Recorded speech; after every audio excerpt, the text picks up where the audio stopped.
அம்மா அப்பா ரெண்டு பேருமே வீட்டில் இல்லாதது ஏதோ ஒரு மாதிரியாவே இருக்கு ப்ரோ. எனக்கும் அப்படிதான் இருக்கு.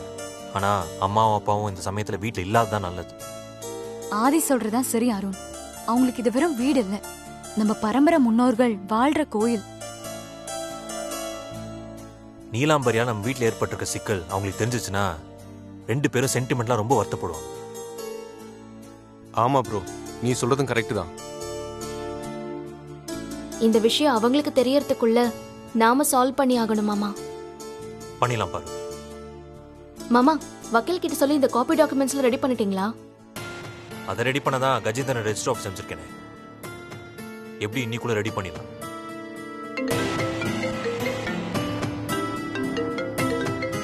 கஜேந்திரன் தான் ரெடி ஆயிடுச்சுன்னு நினைக்கிறேன். ஹலோ சார், நான் இப்போ ரிஜிஸ்டர் ஆஃபீஸ்ல இருந்து தான் பேசுறேன். இப்பதான் உங்களை பத்தி பேசிட்டு இருந்தோம். சரி, ஒரிஜினல் பத்திரத்தோட காப்பி உங்க கை கிடைச்சிருச்சா? இல்ல சார், என்னால ரெடி பண்ண முடியல சார். ப்ரோ என்னாச்சு ப்ரோ? என்னாச்சு கஜேந்திரன்? சார், நம்ம வீட்டு பத்திரத்தை பத்தி ரிஜிஸ்டர் ஆபீசர்கிட்ட கேட்கலாம் நான் எவ்வளவோ ட்ரை பண்ணேன் சார். ஆனா இங்க இருக்கிற கிளார்க்கு என்ன ஆபீசரை பார்க்கவே விட மாட்டேன்றார் சார். பணம் ஏதாவது எதிர்பார்ப்பார் கஜேந்திரன். கேட்கற கொடுத்துட்டு வேலையை முடிங்க. நானும் அப்படிதான் சார் நினைச்சு பேசி பார்த்தேன். ஆனா அவரு பணத்துக்காக என்ன தடுக்கிற மாதிரி தெரியல. வேணும்னே பிளான் பண்ற மாதிரி இருக்கு சார். ஆபீசர் இருக்கிற ரூம்குள்ளேயே என்ன விட மாட்டேன்றாங்க சார். சரி கஜேந்திரன், நீங்க அங்கேயே இருங்க, நான் உடனே வரேன். என்னாச்சு ஆதி? வேணும்னே கஜேந்திரன் ரெஜிஸ்டாரை பார்க்க விடாம தடுக்கிறாங்க. மாமா, இது அந்த நீலாம்பரியோட வேலையா தான் இருக்கும். அதான் பார்வதி, நான் நேர்ல போய் என்னன்னு விசாரிக்கிறேன். ப்ரோ நானும் கூட வரேன். வா, போயிட்டு வரோம். போயிட்டு வரேன் சார்.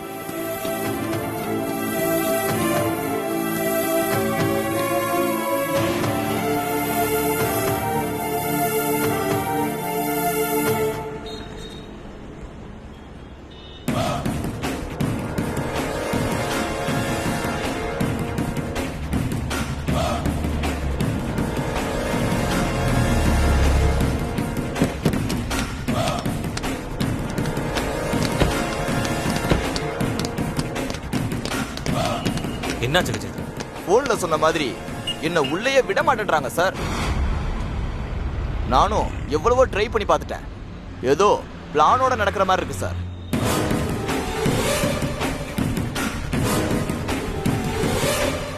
சரி, நீங்க இங்கே இருங்க, நான் உள்ள போய் பார்த்து ஃபைல போடு. இந்தாங்க சார்.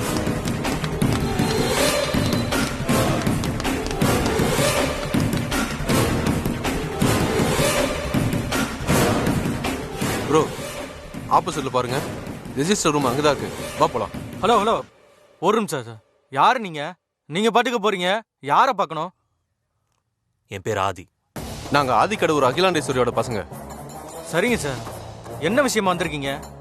எங்க வீட்டு பத்திரம் மிஸ் ஆயிடுச்சு. எங்களுக்கு அவசரமா அந்த டாக்குமெண்டோட காப்பி வேணும். அது சம்பந்தமா ரெஜிஸ்டாரை பார்க்கணும். அவ்வளோதானே sir, copy of the document வேணும். அதுக்கு என்ன சார், தாராளமா கொடுத்துடலாம். வீட்டு பத்திரம் யார் பேர்ல இருக்கு? வீட்டு பத்திரம் எங்க அம்மா அகிலாண்டேஸ்வரி அவங்க பேர்ல தான் இருக்கு. ஓகே, பத்திரம் யார் பேர்ல இருக்கோ அவங்க எனக்கு காப்பி ஆஃப் த டாக்குமெண்ட் வேணும்னு கையெழுத்து போட்டு ஒரு ஃபார்ம் கொடுத்தா போதும், உடனே கொடுத்துடலாம். இல்லைங்க, அம்மா இப்போ ஊர்ல இல்ல, வெளியூர் போயிருக்காங்க. திரும்ப வர கொஞ்ச நாள் ஆகும். வெளியூர் போயிருக்காங்களா? சரி, பரவாயில்ல. அப்படி அவங்களால வர முடியலன்னா அவங்க சொத்துக்கு அத்தாரிட்டி அவங்க ஹஸ்பண்டு, அவரு வரலாம். அப்பாவும் ஊர்ல இல்லையே சார். என்ன சார் நீங்க அப்பாவும் இல்ல அம்மாவும் இல்லைன்னு சொல்றீங்க? இங்க பாருங்க, நாங்க இக்கட்டான சூழ்நிலையில இருக்கோம். அர்ஜென்ட்டா வீட்டு பத்திரத்தோட காப்பி வேணும். அதுக்கு ஏதாவது வழி இருந்தா சொல்லுங்க.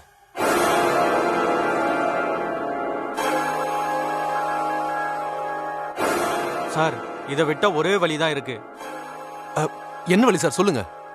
அம்மா அப்பா ரெண்டு பேரும் இல்லைன்னா அவங்க பசங்க சொத்துக்கு சம்பந்தப்பட்ட நபர் இறந்துட்டாருன்னு சொல்லி டெத் சர்டிபிகேட் காட்டினீங்கன்னா காப்பி ஆஃப் த டாக்குமெண்ட் உங்க கைக்கு கிடைக்கும். என்ன பேசு, என்ன என்ன சார் பேசுறீங்க?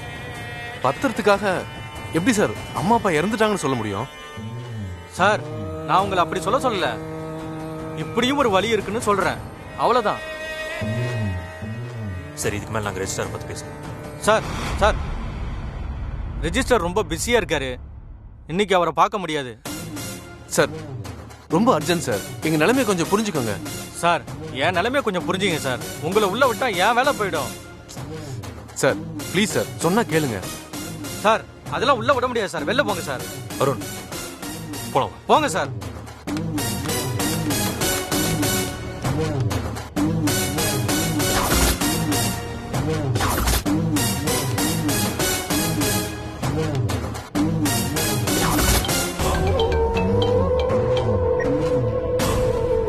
சொல்லு சங்கர், அகிலாண்டேஸ்வரியோட வாரிசுங்க காப்பி ஆஃப் த டாக்குமெண்ட் வேணும்னு உன்னை தேடி வந்தாங்களா? ஆமா மேடம், நீங்க சொன்ன மாதிரி வந்து கேட்டாங்க மேடம். நான் நீங்க சொன்ன மாதிரியே சொல்லி அனுப்பிட்டேன். Very good. சரி, ஆபீஸ் முடிஞ்ச உடனே என்ன வந்து பாரு. Okay madam. ஓகே, வச்சிடுறேன்.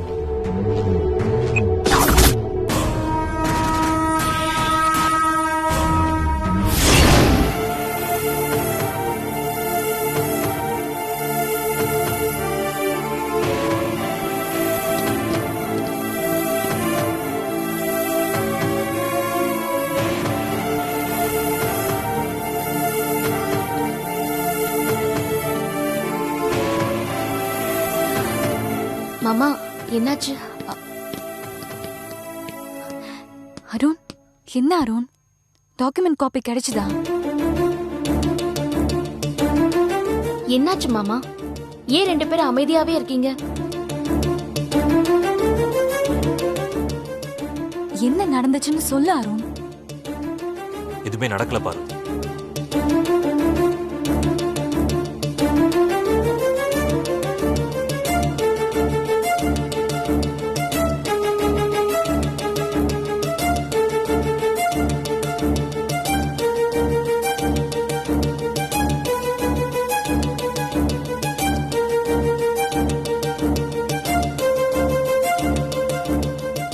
கண்டிப்பா நீலாம்பரியோட பிளானா தான் இருக்கும். அதான் நம்மளுக்கு தெரியுமே அருண். இப்ப நம்ம கிட்ட ஒரிஜினல் பத்திரத்தோட காப்பி இருந்தா தானே நம்மளால கேஸ லீகலா மூவ் பண்ண முடியும்னு வக்கீல் சொல்லிருக்காரு. இப்ப அதுக்கு என்ன பண்றது? அதை பத்தி தான் யோசிச்சுட்டு இருக்கேன். வேற வழி இல்ல ப்ரோ, அம்மாவுக்கு கால் பண்ணி தகவலை சொல்லிடலாம். சின்னையா வேண்டாம், அம்மா என் மேல நம்பிக்கை வச்சிருக்காங்க, அந்த நம்பிக்கையை நான் காப்பாத்தணும். அந்த நீலாம்பரி அம்மா இல்லாத நேரமா பார்த்து இவ்வளவும் பண்ணிட்டு இருக்காங்க. நான் தனியா நின்னு ஜெயிச்சு காட்டுவேன்னு அம்மாவே அவகிட்ட சவால் விட்டுருக்காங்க. கண்டிப்பா அம்மா அவங்க கிட்ட விட்ட சவாலை நான் ஜெயிச்சு காட்டணும்.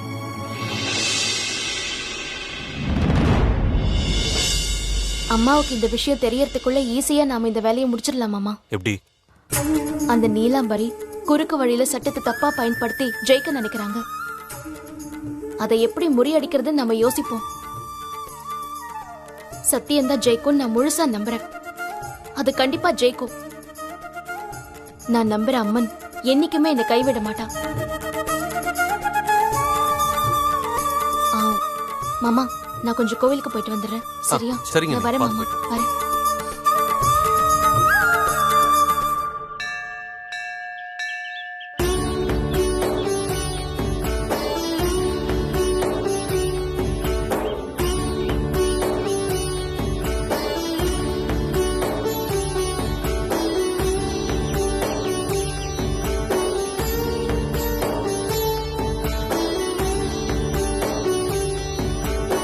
அம்மா தாயே, எந்த பிரச்சனை வந்தாலும் நான் தீர்த்து வைப்பேன் தான் அம்மா என்ன நம்பி வெளியே போயிருக்காங்க.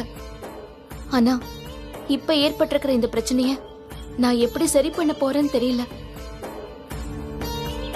நீலாம்பரி சட்டத்தை நம்புறாங்க, ஆனா நான் சத்தியத்தை நம்புறேன், உன்னை நம்புறேன். சட்டத்துக்கு சாட்சியும் ஆதாரமும் தான் முக்கியம். நீலாம்பரி கோர்ட்டுக்கு தேவையான எல்லா ஆதாரத்தையும் தப்பான முறையில தயார் பண்ணிட்டாங்க. நான் வீட்ல இருந்த உண்மையான ஆதாரத்தை பறி கொடுத்துட்டு என்ன பண்றதுன்னு தெரியாம தவிச்சிட்டு இருக்கேம்மா. வெளியூர் போயிருக்கிற அம்மா திரும்பி வரும்போது வீடு பறி போயிட்டா நான் அம்மா கிட்ட என்ன பதில் சொல்லுவேன்? அம்மா என் மேல வச்சிருக்கிற நம்பிக்கையை நான் காப்பாத்தாம போயிட்டா நான் அவங்களுக்கு என்ன பதில் சொல்லுவேன்? எனக்கு ஒரு பிரச்சனைனா நீ வருவேன்னு சொன்னியே தாயே.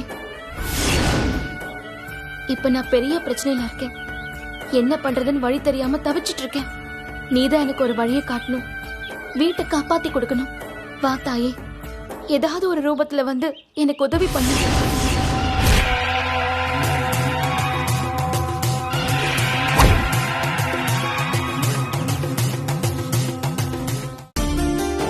பார்வதி,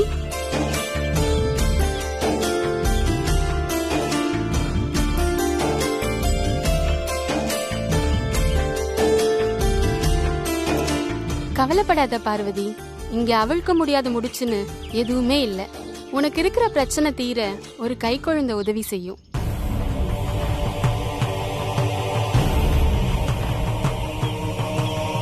என்னம்மா சொல்றீங்க? என் பிரச்சனை என்னன்னு தெரியாம எனக்கு எப்படி கை குழந்தை உதவும்னு சொல்றீங்க? உன்னோட வேண்டுதலும் உன்னோட தேவையும் முழுசா தெரிஞ்சதுனால தான் சொல்றேன். நீ தைரியமா போ, உனக்கு தேவையான உதவி உன்னை தேடி வரும்.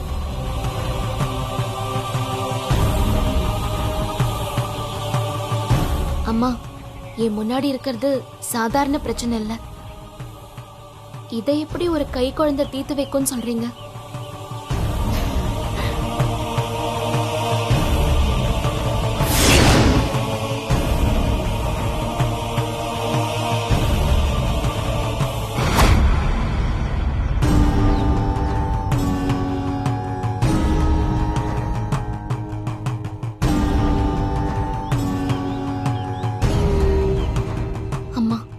எனக்கு ஒரு பிரச்சனைனா நீதான் வந்து தொலை நிப்ப.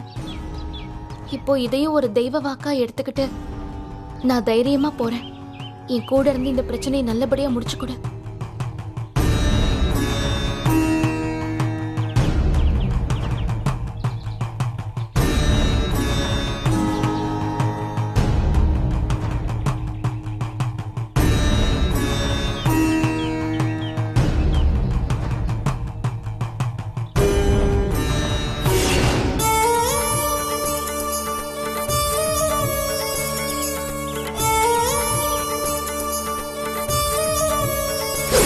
ஒரு கை குழந்தையால எனக்கு உதவி கிடைக்கும்னு அம்மன் சொல்லிட்டு போயிட்டாங்க. ஆனா வாய் பேச முடியாத ஒரு கை குழந்தை எனக்கு எப்படி உதவி பண்ணும்னு தெரியலையே. கடவுளே,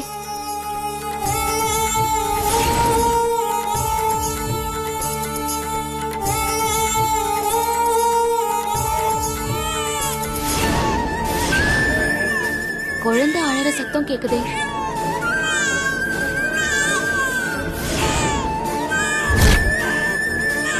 இந்த பக்கம் தான் கேக்குது.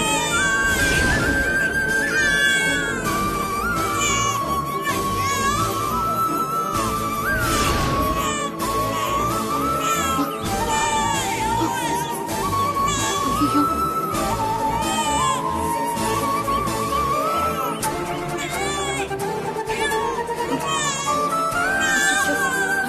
அழாத. சரி, அழக்கூடாது. இது யார் குழந்தை? யாராவது இருக்கீங்களா?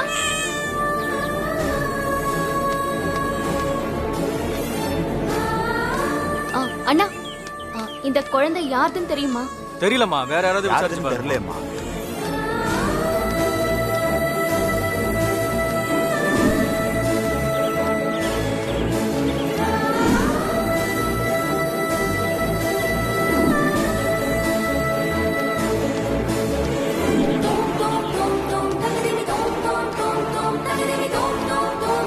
அக்கா, என்னம்மா? இந்த குழந்தை யாரோடதுன்னு தெரியுமா? எங்கம்மா இருந்துச்சு? குப்பை தொட்டி ஓரமா கிடந்துச்சுக்கா. அட படுபாவீங்களா, அவங்க ஆசைக்கு புள்ளைய பெத்துட்டு இப்படி பச்சை குழந்தைய ரோட்ல போட்டு போயிருக்காங்களே. நானே இந்த மாதிரி ரோட்ல கிடந்த குழந்தைய எடுத்து பக்கத்துல இருக்கிற குழந்தைங்க காப்பகத்துல சேர்த்திருக்கேன். நீயே இந்த குழந்தைய அங்க கொண்டு போய் சேர்த்துருமா. இப்படியே விட்டிருந்தா இந்த குழந்தையோட நிலைமை என்ன ஆயிருக்கும்? உனக்கு புண்ணியமா போகும். இந்த குழந்தைய காப்பகத்துல கொண்டு போய் சேர்த்துருமா. சரிக்கா.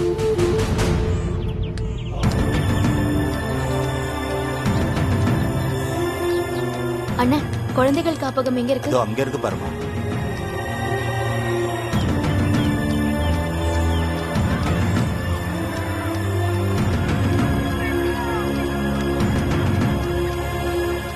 அண்ணே யாரம்மா பார்க்கணும்? குழந்தைய சேர்க்கணும். உள்ளதாம்மா இருக்காங்க, போய் பாருங்கம்மா. உள்ள போங்கம்மா, சரிங்க. போய் பாருங்கம்மா.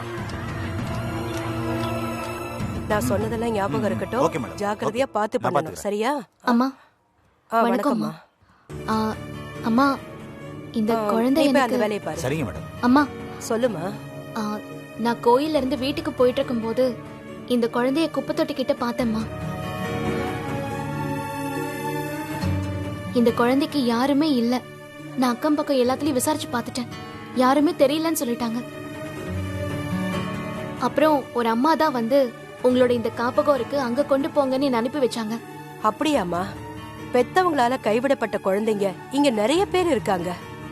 10 மாசம் சுமந்து பெத்த செல்வத்தை இப்படி ரோட்ல வீசிட்டு போக அவங்களுக்கு எப்படிதான் மனசு வருதோ.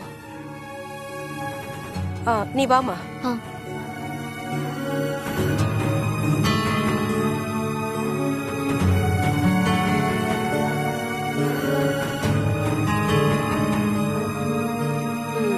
உன் பேர் சொல்லுமா. என் பேரு பார்வதி, பார்வதி ஆதித்யா. உங்க அட்ரஸும் ஃபோன் நம்பரும் சொல்லுங்க.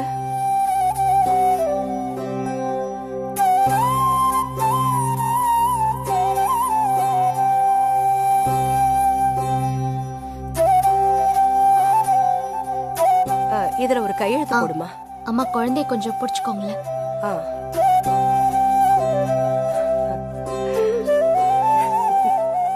நீ கையெழுத்து போடுமா.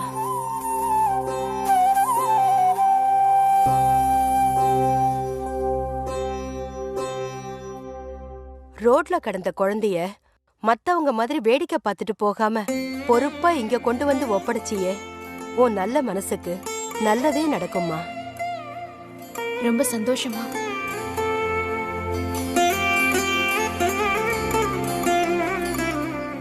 நான் வரேம்மா. சரிம்மா. சரி. ராஜா, மேடம் இந்த குழந்தைய கொண்டு போய் தொட்டில போடு. சரிங்க மேடம். பாத்துப்பா, பத்திரமா தொட்டில போடணும். என்ன பாத்து. சரிங்க மேடம்.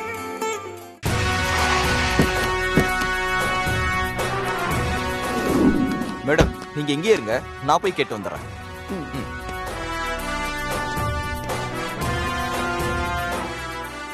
சார், ஜர்ஜையாவை பார்க்கணும், இருக்காரா? இருக்காரு. நீங்க யாரு? அதெல்லாம் நான் உங்களுக்கு அப்புறமா சொல்றேன். முதல்ல போய் ஜர்ஜையா கிட்ட Neelambari madam, sorry Kuala Lumpur Neelambari madam வந்திருக்காங்கன்னு போய் சொல்லுங்க. சரி இருங்க, நான் போய் சொல்லிட்டு வரேன்.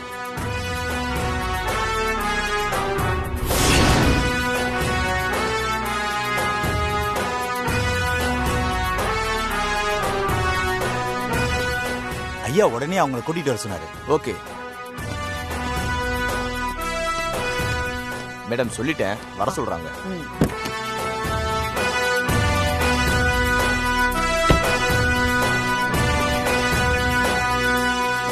உள்ள போங்க மேடம்.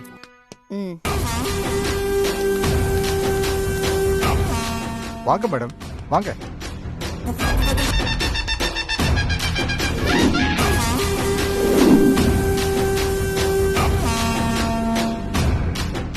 உட்காருங்க. இல்ல பரவாயில்ல மேடம். இட்ஸ் ஓகே, உட்காருங்க. தேங்க்யூ.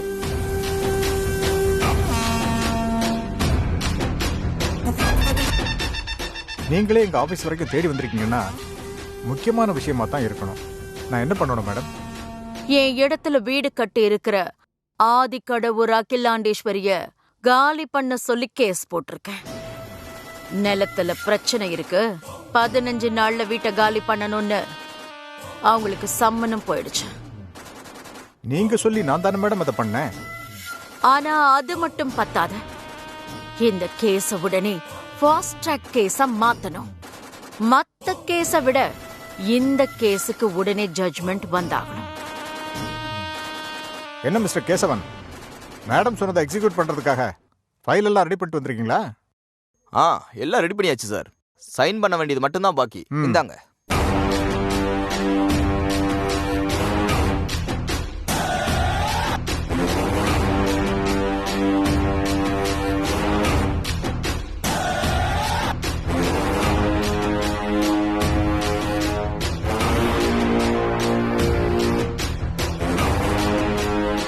நீங்க சொன்ன மாதிரி இந்த கேஸை ஃபாஸ்ட் ட்ராக் கேஸா மாத்த நான் அப்ரூவ் பண்ணிட்டேன்.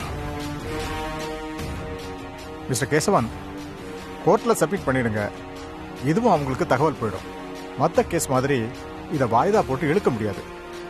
இன்னும் ஒரே மாசத்துல எப்படியும் இந்த கேஸுக்கு தீர்ப்பு வந்துடும்.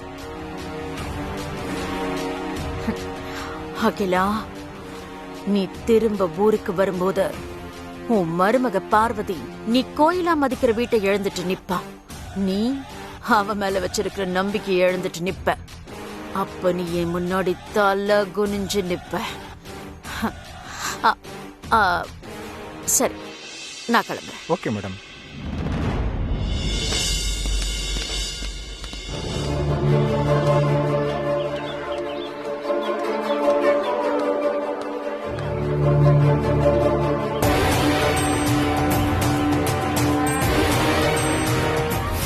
இந்த வீட்டோட மொத்த நிலத்தையும் அகிலாண்டேஸ்வரி மேடத்துக்கு வித்த அந்த ராமலிங்கம் வாத்தியார் கோர்ட்டுக்கு வந்து நான் தான் அகிலாமாவுக்கு வித்தன்னு சாட்சி சொல்லணும்.